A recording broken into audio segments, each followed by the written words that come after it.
चलिए अपनी class start करते हैं। हमारा चैप्टर है चैप्टर 11। नाम है इस चैप्टर का क्या? Triangle and its properties. Triangle and its properties. तो इंट्रोडक्शन ऑफ ट्राइंगल का एक वीडियो मैंने कल शेयर किया था। जिसने नहीं देखा हो तो कल के व्हाट्सएप वाले ग्रुप में से लिंक ओपन करके उस वीडियो को शेयर देख लेना। तो इंट्रोडक्शन के बाद अब हम स्टार्ट कर रहे हैं एक्सरसाइज 11.1। तो एक्सरसाइज स्टार्ट है। सभी बच्चे पेज नंबर 149 को ओपन कर लेंगे।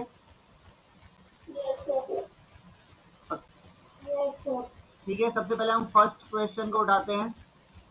फिलअप है वो, मैं रीड कर रहा हूं, सब बच्चे ध्यान से देखेंगे।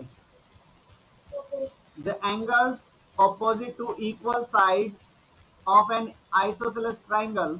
आइसोसेलेस ट्राइंगल कौन से होते हैं? जिनकी दो साइड इक्वल होती है, और जिनकी दो साइड इक्वल होती हैं उन्हीं साइड के ऑपोजिट में जो एंगल्स होते हैं वो भी इक्वल ही होते हैं। तो यहाँ पे आप क्या डालेंगे इसमें? Equal. The angles opposite to equal side of an isosceles triangles are equal. Number 2 में सॉरी इसका इस प्रकार से नहीं है, इस प्रकार से। फर्स्ट सेकेंड क्या कहता है? Each angle of an equilateral triangle measure 60 degree. जितने भी इक्विलेटरल ट्राइंगल्स होते हैं, ऐसे ट्राइंगल जिनकी ऑल साइड्स इक्वल होती हैं, तो उनके ऑल साइड्स इक्वल और ऑल एंगल्स भी इक्वल होते हैं, और सारे एंगल उसके 60 डिग्री के होते हैं। तो थर्ड पॉइंट के लिए, थर्ड से लेके 6 तक पॉइंट के लिए एक नीचे फिगर दिया हुआ है, उस फिगर में से हमें बातें करनी है।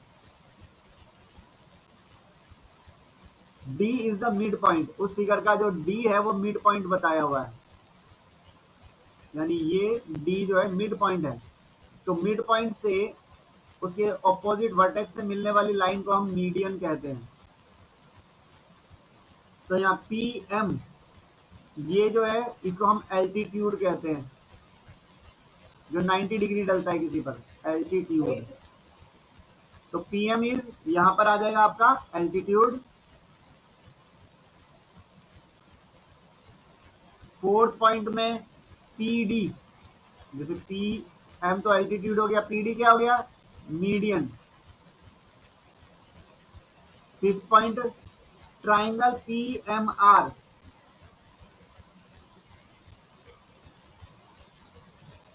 एक ट्राइंगल की इसकी बात कर रहा है पीएमआर। इस ट्राइंगल की अगर हम बात करें तो आप ध्यान से देखेंगे तो यहाँ 90 डिग्री एंगल दिख रहा है।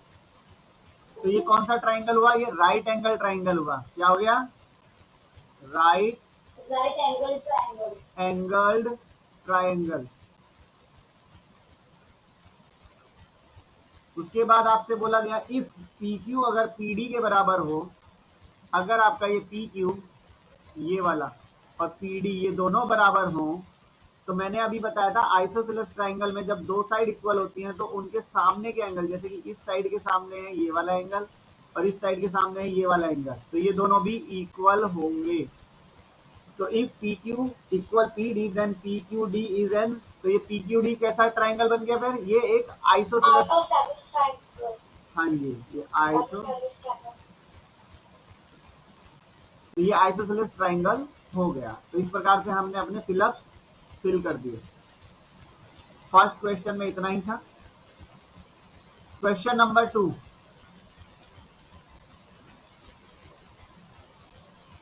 Name the point. Triangle ABC के इंटीरियर में अंदर कौन कौन से पॉइंट्स हैं? जल्दी बताइए। हाँ, point T and Q. Number 2, exterior में कौन है? बाहर यू एंड पी। और ऑन दी ट्राइंगल, ट्राइंगल पे कौन से पॉइंट्स हैं? Points R and V. Okay, अब आपको ये जानना है कि ट्राइंगल के तीनों एंगल का प्लस, थर्ड के लिए sum of all angles of a triangle is 180 degree. बेटा ब्लर आ रही है तो आपके यहाँ पर सिग्नल की प्रॉब्लम है। सम ऑफ ऑल एंगल्स, अच्छा कितने बच्चों के यहाँ पे ब्लर आ रही है? हाँ, तो वही है ना, बाकी बच्चों को अगर क्लियर आ रही है और किसी, सुनिए आप सुन लीजिए, अगर बाकी बच्चों को क्लियर आ रही है और एक दो बच्चों को ब्लर आ रही है तो उनके यहाँ पे सिग्नल की प्रॉब्लम है। ठीक, तो sum of all angles of a triangle is 180 degree. इसको कहते हैं एंगल सम प्रॉपर्टी। इसे क्या कहते हैं? Angle sum property. जिसमें एंगल सम प्रॉपर्टी क्या कहती है कि किसी ट्राइंगल के तीनों एंगल का प्लस 180 होता है। मान लीजिए कोई ट्राइंगल ऐसे है हमारे पास, ये है हमारा ए बी सी, तो हमारी एंगल सम प्रॉपर्टी ये कहती है कि angle A plus angle B plus angle C, इन तीनों का प्लस 180 डिग्री होना चाहिए। तो ये नोट करने वाली बात है। क्लियर? ये वाला एंगल, ये एंगल, ठीक है? क्या कह रहे हो बेटा?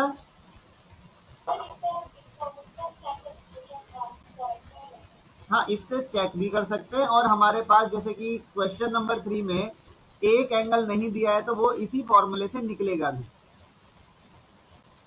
अभी दिखाता हूँ कैसे। थर्ड क्वेश्चन में सबसे पहले हम फर्स्ट उठा लेते हैं। फर्स्ट में आप देखिए फिगर क्या है। फिगर इस प्रकार से दिया है कि 90 डिग्री का एंगल बना रखा है, एक तरफ एक्स बोला है। कभी भी इस कॉर्नर की तरह जो एंगल बनेगा, कॉर्नर वाला एंगल, ये हमेशा 90 डिग्री का होता है। देखिए यहाँ कॉर्नर नहीं दिख रहा है, ये गोलाई दिख रही है इस एंगल में, तो ये 90 डिग्री का नहीं है। बट किसी भी जगह पर ये कॉर्नर दिख जाए गोलाई की बजाय तो वो 90 डिग्री का एंगल होता है। ध्यान रहेगा। तो हमारे पास है ये पी क्यू आर, तो हम क्या लिखेंगे? Angle P plus angle Q plus angle R, इन तीनों का 180 डिग्री, और ब्रैकेट में लिखेंगे एंगल सम प्रॉपर्टी। ठीक है, क्या लिखेंगे हम इसे? Angle sum. अब इनमें कौन कौन, देखो एंगल पी 90 डिग्री है, वहां लिख दिया 90 डिग्री, एंगल क्यू 30 डिग्री, और एंगल आर एक्स है, हमें मालूम नहीं है कितने डिग्री का है। तो 90 30 120 डिग्री प्लस एक्स 180 डिग्री, तो एक्स यही रहेगा, 180 में से माइनस होने के लिए जाएगा 120 डिग्री, तो हमारी एक्स की वैल्यू आ गई 60 डिग्री। ठीक है, इस प्रकार से हम अपने वो तीसरा जो एंगल है वो निकाला जा सकता है। क्लियर? सेकंड वाले की अगर हम बात करें, सेकंड वाला जो फिगर है आपके पास वो इस प्रकार से है कुछ, जिसमें एक तरफ एक्स है, एक तरफ वाई है, एक तरफ 50 है 50 डिग्री, और एक तरफ आपके पास 60 डिग्री का एंगल दिया है। तो आपके पास जो एंगल और जो नेमिंग करी है वो ए बी सी डी इस प्रकार से की हुई है। ठीक है, तो हमारे पास पहले तो हम ये जानते हैं कि ट्राइंगल के तीनों एंगल का प्लस कितना होता है? 180 डिग्री। तो हमारे पास हुआ 50 प्लस 60 और प्लस वाई, 50 60 और वाई, ट्राइंगल के तीनों एंगल अंदर के तो यही है ना, 50 60 और वाई, क्योंकि एक्स तो बाहर है, ट्राइंगल से कहाँ है एक्स? एक्सटीरियर में। तो 50 60 और वाई इन तीनों का प्लस होना चाहिए 180 degree. Reason angle sum property. Okay, तो ये हो गया 110 plus Y 180, Y is equal to 180 divide minus by 110, तो हमारे पास कितने डिग्री का आ गया? 70 डिग्री। चलिए y तो निकल गया। आपको ये भी पता होना चाहिए कि जब कोई एक सीधी लाइन होती है उसमें अगर दो एंगल बनते हो तो इनका प्लस भी 180 होता है। x प्लस वाई, इस प्रकार से जो एंगल है इनका प्लस भी 180 है, लेकिन इनको तब हम एंगल सम प्रॉपर्टी नहीं कहते, इन्हें कहते हैं लीनियर पेयर। क्या कहा जाता है इनको? क्योंकि जो एक स्ट्रेट लाइन पर किसी एक पॉइंट पे दो एंगल बनते हैं वो लीनियर पेयर कहलाते हैं। क्योंकि पूरा तो हम जानते हैं कि यहाँ से यहाँ तक 180 डिग्री होता है ना, 180 डिग्री, ऐसे वाला पूरा 180 डिग्री होता है। उस 180 के दो टुकड़े हो गए तो इसे हम लीनियर पेयर कहते हैं। अब इनमें x और y में से y तो आप निकाल चुके हो 70, है ना, तो x equal to 180 minus 70 equal 110 degree. Okay, बिल्कुल कर सकते हैं एक्सटीरियर एंगल के हिसाब से, बशर्ते कि एक्सटीरियर एंगल की प्रॉपर्टी आपको बताई गई हो। क्या आपको एक्सटीरियर एंगल की प्रॉपर्टी बताई थी कहीं पर?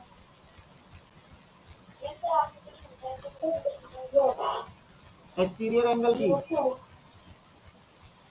ठीक है, अगर बताई है तो वो कैसे की जाएगी उसको भी बता देते हैं। चलो, यहां से ये वाला जो हमने किया है इसको हम दूसरे तरीके से अगर करना चाहें तो हम ऐसे लिखते हैं कि हमारा बाहर वाला जो ये वाला एंगल है ये इन दोनों की प्लस के बराबर होता है। यानी हम लिख सकते हैं कि एंगल ए सी डी बराबर होगा angle A plus angle B के। मतलब कोई भी ऐसा ट्राइंगल जिसके बाहर कोई एंगल हो तो वो वाला एंगल इधर के दोनों एंगल्स के प्लस के बराबर होता है, इन दोनों के। ठीक, तो इसको हम कहते हैं एक्सटीरियर एंगल प्रॉपर्टी। क्या बोलते हैं इसको?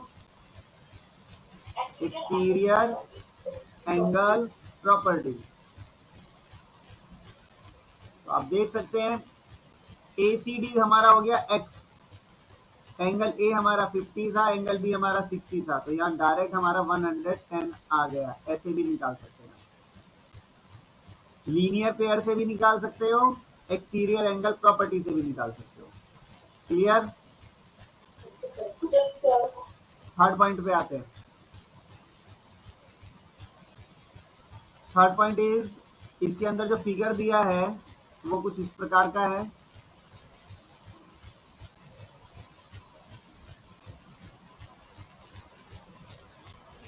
ए बी सी, एक तरफ 30 डिग्री एंगल है, एक तरफ फिर आपका y है और एक तरफ x है, और x के जस्ट बैक साइड में 60 डिग्री का एंगल है ना। तो इस प्रकार के एंगल्स को जब दो लाइन एक दूसरे को काटती हैं तो वो होते हैं बराबर। यस, तो हम लिख सकते हैं कि x is equal to 60 degree, reason vertically opposite angle.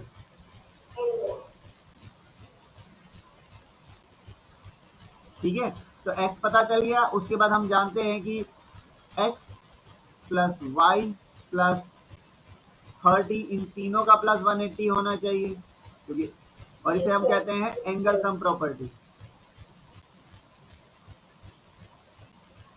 Triangle की ये प्रॉपर्टी है, नियम है कि ट्राइंगल के अंदर के तीनों एंगल का प्लस 180 होना चाहिए। x हमारा 60 निकला है, y मालूम नहीं है, फिर 30 डिग्री लिखा है, 180, 60 प्लस 30 90 हो जाएगा, तो प्लस 90,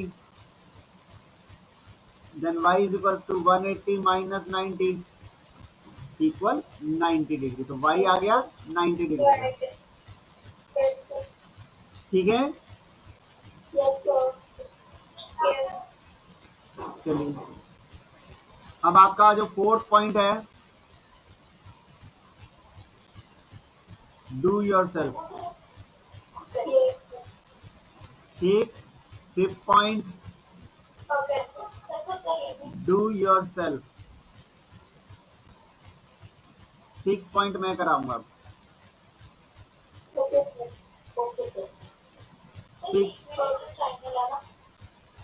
कौन सा बेटा? हाँ कह सकते हो, क्योंकि इन्होंने अपना फिगर उसी हिसाब से तैयार किया हुआ है।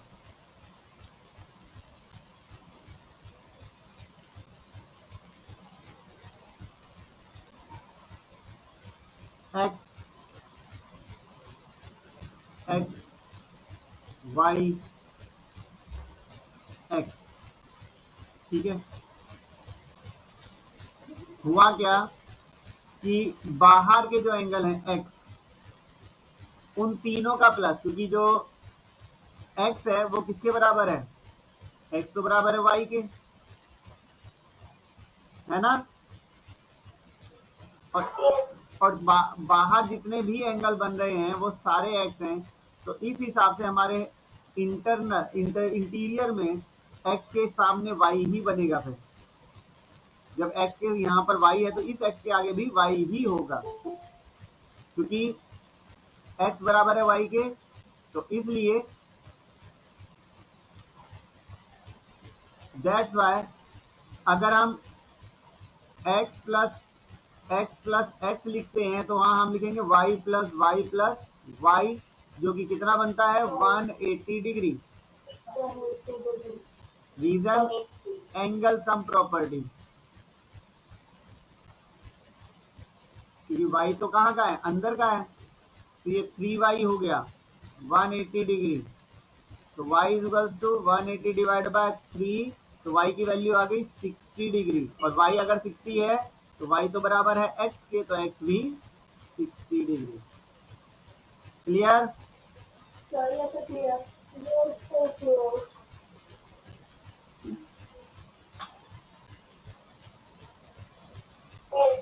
तो इस प्रकार से हमारा क्वेश्चन 1, क्वेश्चन 2 और क्वेश्चन 3 कंप्लीट होता है। क्वेश्चन नंबर 4 पर आते हैं।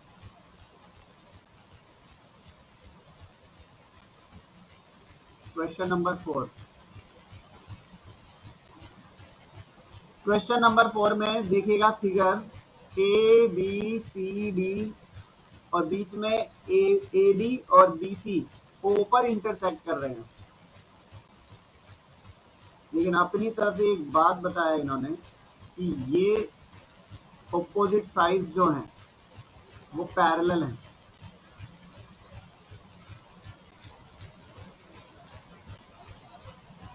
ए बी जो लाइन है, ये वाली लाइन सेगमेंट, ये सी डी के पैरेलल है, जिसमें आपको ये 50 दिया है, ये 40 दिया है, और ये जिस जगह पे काट रहे हैं वो है ओ। तो गिवन में क्या है कि A B is parallel to C D. अगर ए बी सी डी के पैरेलल है तो आपको पैरेलल लाइन की प्रॉपर्टीज याद होंगी कि जब दो लाइन पैरेलल होती है तो यहाँ का एंगल इसके बराबर होता है, तो अल्टरनेट एंगल्स कहते हैं। क्या बोलते हैं? Alternate angle. ठीक है, तो हमारे पास एंगल ए 50 दिया है, एंगल बी 40 दिया है। ठीक, चलिए निकालते हैं। पहले हम लिखते हैं angle A plus angle B plus angle A O B, इनका plus 180 degree. A O B कौन सा है? ये वाला एंगल ए ओ बी, इन तीनों का प्लस कितना हुआ? 180 degree. Reason angle sum property. चलिए ए कितना है? 50, बी कितना है?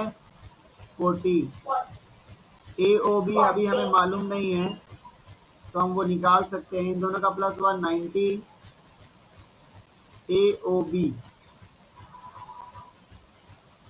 तो A O B is equals to 180 minus 90, कितना बचेगा? ए ओ बी हमारे पास आ गया 90 डिग्री। अब ए ओ बी जितना है उतना ही पीछे का सी ओ डी भी होगा। एंगल सी ओ डी बराबर है एंगल ए ओ बी के। Reason vertically opposite angle. देख सकते हो ना, ये वाला एंगल तो इसके बराबर होगा, वर्टिकली अपोजिट एंगल।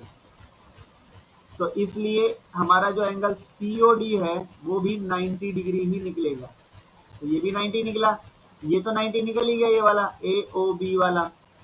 अब COD के अंदर यानी ये वाला एंगल भी 90 ही निकल गया आगे पीछे की वजह से। अब क्योंकि AB और CD एक दूसरे के पैरेलल बता दिए थे, ये लाइन इसके पैरेलल बोली थी, तो एंगल A बराबर होना चाहिए एंगल D के, ये वाला एंगल बराबर होना चाहिए इसके। क्यों? इसको कहते हैं ऑल्टरनेट एंगल। जब दो लाइन एक दूसरे को काटती हैं ऐसे, तो यहाँ वाला एंगल यहाँ के बराबर होता है। तो देख सकते हैं ये वैसा ही बना है। नहीं, इंटीरियर या एक्सटीरियर बोलने की जरूरत ही नहीं है, आप सीधा ऑल्टरनेट एंगल्स बोल सकते हो। तो ए और डी, जब ए 50 था तो डी भी 50 डिग्री, और एंगल बी किसके बराबर होगा? वो होगा एंगल सी के। जब बी 40 है तो ये भी 40। आगे हम लिख देंगे ऑल्टरनेट एंगल। रीजन हुआ अल्टरनेट एंगल। ठीक है, तो इस हिसाब से हमारे पास सारे एंगल हमारे सामने नजर आ गए, यानी ये वाला एंगल भी मिल गया इसके बराबर। अब हम आते हैं, और ये इन्होंने कहा ना give reasons for your answer. ये जो हम साइड में लिख रहे हैं, angle sum property, vertical opposite angle, alternate angle, ये रीजन है कि ये दूसरे एंगल के बराबर क्यों है, या इन सब का प्लस 180 क्यों है, वो सब रीजन हम इसी हिसाब से लिखेंगे। तो सभी को ये ध्यान रखना है कि जब भी आप कोई क्वेश्चन सॉल्व करोगे इस तरह का, तो आगे ब्रैकेट में ये रीजन जरूर लिखोगे। क्वेश्चन नंबर 5 पे आते हैं हम।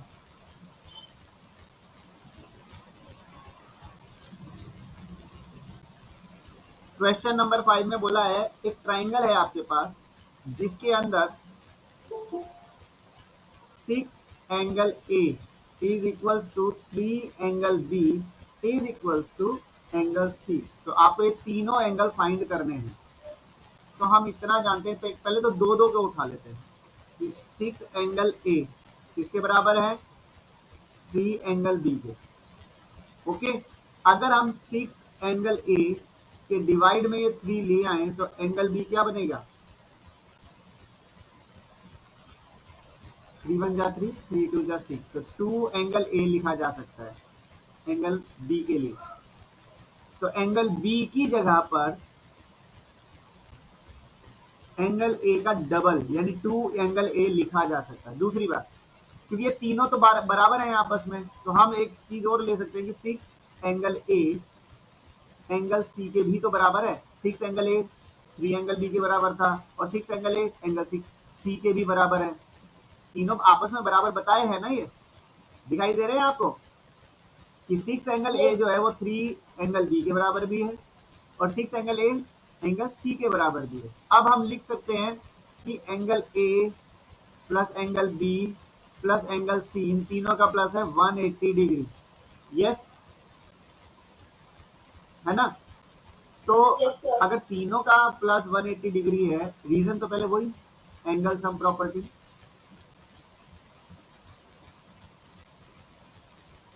एंगल सम प्रॉपर्टी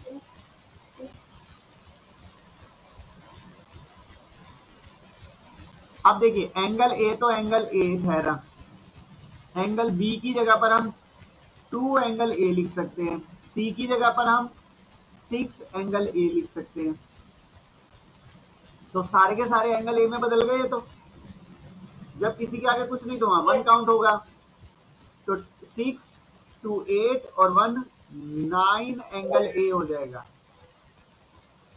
तो angle A is equal to 180 divide by 9, 20 degree. Angle A आ गया हमारा 20 डिग्री का। कितने डिग्री का है?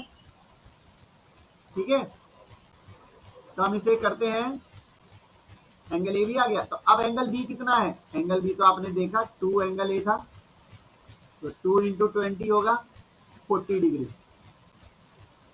एंगल C कितना था? 6 एंगल A के बराबर, 6 इंटू 20 120 डिग्री। इन तीनों को प्लस करोगे तो 180 आ जाएगा, देख सकते हो। yes, sir. है ना? yes, sir, आएगा। yes, sir. तो यही है आपके एंगल A, एंगल B और एंगल C। क्लियर?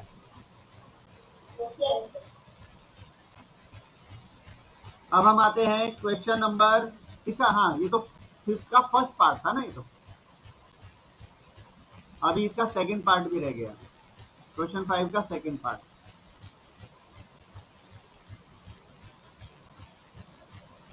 उसके अंदर ये क्या कह रहा है, 3 angle S equal 4 angle N, not N, U equal 6 angle N. ठीक है, 3s 4u और 6n, ये तीनों आपस में बराबर है, तो हम इसमें से किसी को भी ले सकते हैं। जैसे मान लीजिए किसी को उठाते हैं, चलिए 3 एंगल s के बराबर में लिख दिया 4 एंगल u। तो अगर हम 3 को ले जाएं या 4 को, किसी को भी ले जाएं, मान लीजिए हमने वहां से 4 ही लेके आ गए, तो एंगल u की जगह पर 3/4 एंगल s लिख सकते हैं। फिर हम एक आगे भी बढ़ देते हैं, 3 एंगल s बराबर है 6 एंगल n के। अगर हम एंगल n को यही छोड़ते हैं तो 3 एंगल s डिवाइड बाय 6 हो जाएगा, और ये 3 डिवाइड बाय 6 एक टेबल से कटने के बाद 1/2 में बदल जाएगा। तो हमारे पास ये बचेगा 1/2 एंगल s। कौन, और किसकी जगह पे लिख सकते हैं हम, ये n की जगह पर। एंगल u की जगह पर ये लिखा जा सकता है 3/4 एंगल s। एंगल n की जगह पर 1/2 एंगल s लिखा जा सकता है। तो इस प्रकार से हम लिख सकते हैं तीनों एंगल का plus, angle s, angle u और एंगल n, इन तीनों का प्लस होना चाहिए 180 डिग्री। रीजन हम लिख देंगे एंगल सम प्रॉपर्टी।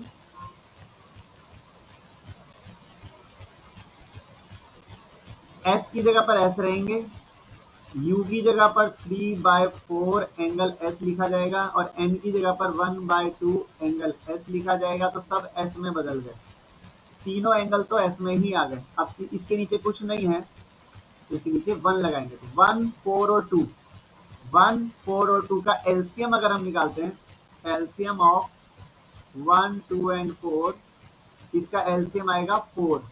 कितना आएगा, 4। तो सबके नीचे हम लगाएंगे पहले 4। 4 को 1 कितने पे डिवाइड करेगा, 4 पर, तो यहाँ पे 4 ही मल्टीप्लाई होगा एंगल एस से। 4 को 4 कितने पर करेगा, 1 पर, तो 1 मल्टीप्लाई होगा 3 एंगल एस से। और 4 को ये 2 कितने पे डिवाइड करेगा, 2 पर, तो ये 2 मल्टीप्लाई होगा 1 एंगल एस, 180। तो ये हो जाएगा आपका, 4 को एंगल एस से इंटू करोगे तो 4 एंगल एस, 3 बन जा 3 एंगल एस, 2 बन जा 2 एंगल एस, और जो 4 यहाँ पर आपको मतलब डिवाइड कर रहा है, ये यहाँ पर आके मल्टीप्लाई करेगा। 4 + 3 7 और 2 9, 9 एंगल एस, 180 मल्टीप्लाई 4। इसको अभी मल्टीप्लाई मत करो क्योंकि दिख रहा है 9 जब जाएगा तो 180 को डिवाइड कर सकता है। तो angle S is equal to 180 multiply 4 divide by 9। 9 से जब जाएगा तो 20 पे, और 24 जा 80। तो एंगल एस तो हमारे पास आ गया 80 डिग्री। अब बात करते हैं u। एंगल u किसके बराबर था, एंगल u था हमारा 3/4 एंगल s, वो था 3/4 एंगल s के बराबर। तो लिखते हैं 3/4 एंगल s की जगह पर हम लिखेंगे 80 डिग्री। 4 से ये जाएगा 20 पर, 23 से आ गया 60 डिग्री। फिर एंगल n, एंगल n कितने के बराबर था, एंगल n था 1/2 एंगल s के बराबर, 1/2 एंगल s के बराबर। तो 1/2 s की जगह पर हम 80 लिखेंगे, ये जाएगा इसको 40 पे करेगा तो ये 40 डिग्री। अब आप तीनों को प्लस करके देख सकते हैं 180 डिग्री आता है। एंगल s 80, u 60 और n 40 डिग्री है। ठीक है, यस सर। हाँ जी।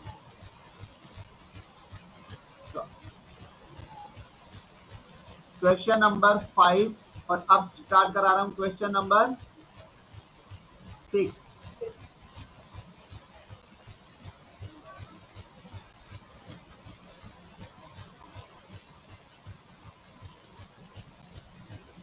क्वेश्चन नंबर 6 के अंदर इन द ट्राइंगल, जो ट्राइंगल आपको दिया है वो इस प्रकार से दिया है कि उसके अंदर ना आइसोसेलेस ट्राइंगल बना रखा है,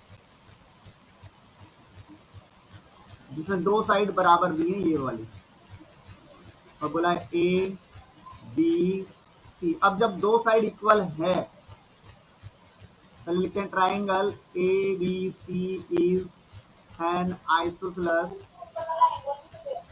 बता, ठीक है, आइसोसेलेस ट्राइंगल, आइसोसेलेस ट्राइंगल। अगर ये आइसोसेलेस ट्राइंगल है जिसके अंदर ए बी बराबर है ए सी के, ए बी बराबर है ए सी के, तो याद रहे जब ए बी बराबर है ए सी के तो इनके सामने के angle, that's why A B के सामने एंगल सी और ए सी के सामने एंगल बी ये भी बराबर होंगे। रीजन क्या है इसका? इसका रीजन ये है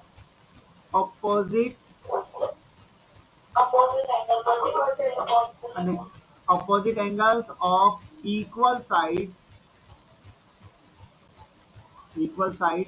आर इक्वल। ये आपके ना अभी फिलअप में भी था, फिलअप का फर्स्ट वाला है ना। तो अब हम लिख सकते हैं कि ये जो 110 है ये इस ट्राइंगल का बाहर का एंगल है, एक्सटीरियर एंगल बोलते हैं इसे। क्या बोलते हैं हम? Exterior angle. और एक्सटीरियर एंगल मैंने आपको समझाया था कि किसी ट्राइंगल के अंदर जब एक्सटीरियर एंगल होता है ये वाला, वो अपने साथ वाले को छोड़ के बाकी दोनों की प्लस के बराबर होता है। तो हम लिख सकते हैं कि हमारा एंगल बी और एंगल सी इनका प्लस हमारा 110 डिग्री के बराबर होना चाहिए, इन दोनों का प्लस। इसको हम कहते हैं exterior angle property, exterior angle property. ठीक, तो एंगल बी की जगह पर तो बी रहने दीजिए, और सी की जगह पर भी एंगल बी लिख सकते हैं। क्यों लिख सकते हैं? क्योंकि बी और सी दोनों आपस में बराबर थे, तो हम सी को हटा के बी लिख सकते हैं। सी को हटा करके, बिकॉज एंगल जो सी था वो तो एंगल बी के ही बराबर था, इसलिए हम एंगल बी सी को हटा के बी लिख रहे हैं। क्यों लिख रहे हैं? ताकि दोनों एक ही हो जाए। एंगल बी मिलके डबल ऑफ एंगल बी हो गया 180 डिग्री। तो angle B is equal to, sorry not 180, sorry 110 degree. तो 110 को डिवाइड करेंगे 2 से तो कितना आएगा? 55 डिग्री। तो एंगल बी अगर 55 है तो एंगल सी भी 55 डिग्री होगा, क्योंकि एंगल बी एंगल सी के ही बराबर था। क्लियर? उसके अलावा हमारा एक एंगल ये रह गया है बस, ये वाला। ठीक, तो हम जानते हैं कि हमारा angle A plus angle B plus angle C, तीनों का प्लस तो 180 ही होना चाहिए, है ना। तो ये एंगल ए हमें मालूम नहीं है, एंगल बी हमारा कितना निकला अभी? 55 डिग्री, ये भी 55। तो angle A plus 110 is equal to 180 degree, angle A is equal to 180 minus 110 equal 70 degree. तो रीजन देंगे हम यहाँ पे एंगल सम प्रॉपर्टी। ठीक है, तो और दूसरा वो कौन सा? लीनियर पेयर वाला। हाँ है, तो हमें किसी एक ही को इस्तेमाल करना है, चाहे लीनियर पेयर कर लें चाहे इसको कर लें। तो इस प्रकार से आपके पास आएगा। क्वेश्चन नंबर 6 तक कंप्लीट करा दिया। आज का जो होमवर्क है यहीं तक रखा हूं मैं। Do exercise 11.1 question number 1 to question number, देखिए एक सेकंड रुकिएगा। हाँ, question number 3 to question number 6 in pair notebook. वो बुक में करना है। क्वेश्चन नंबर 1 और 2, question 1 and question 2 do in book only.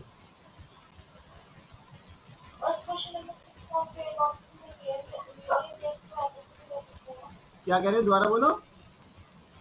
Sir question number 6000 we have to play linear method से मैथमेटिक्स कर सकते हैं ना? कर सकते हो, कोई दिक्कत नहीं है। ओके ठीक है, तो ये नहीं, एक सेकेंड और रुकिए, अभी आप क्वेश्चन नंबर 6 को लीनियर मेथड से करिएगा, तब पहले ये उतार लीजिएगा, यानी ये भी आपकी कॉपी में होना चाहिए, क्योंकि जो क्लास में कराया जाता है वो आपकी कॉपी में होना चाहिए। बात समझ में आ रही है मैं क्या कह रहा हूँ? जो क्लास में कराया है उसको आप चेंज नहीं करेंगे। हाँ, वही सवाल आप दोबारा करना चाहते हो किसी और मेथड से, वो कर लेना, उसके लिए कोई रोक टोक नहीं है कि वही सवाल आप किसी और मेथड से भी कर लो, लेकिन क्लास के अंदर जो समझाया जा रहा है वो आपकी नोटबुक में होना चाहिए, वो जो भी मेथड है। ठीक है सर, आप अपना मेथड फिर आप क्या कह रहे हो बेटा? ऐसे आप दोनों मैसेज कराते हैं हम तो दोनों और डाल के कर देते हैं। ये भी अच्छी बात है बेटा, कर लीजिएगा। तो आज का होमवर्क हमारा यही है, 1 से 6 तक हमने कंप्लीट किए हैं, बाकी कल देखते हैं।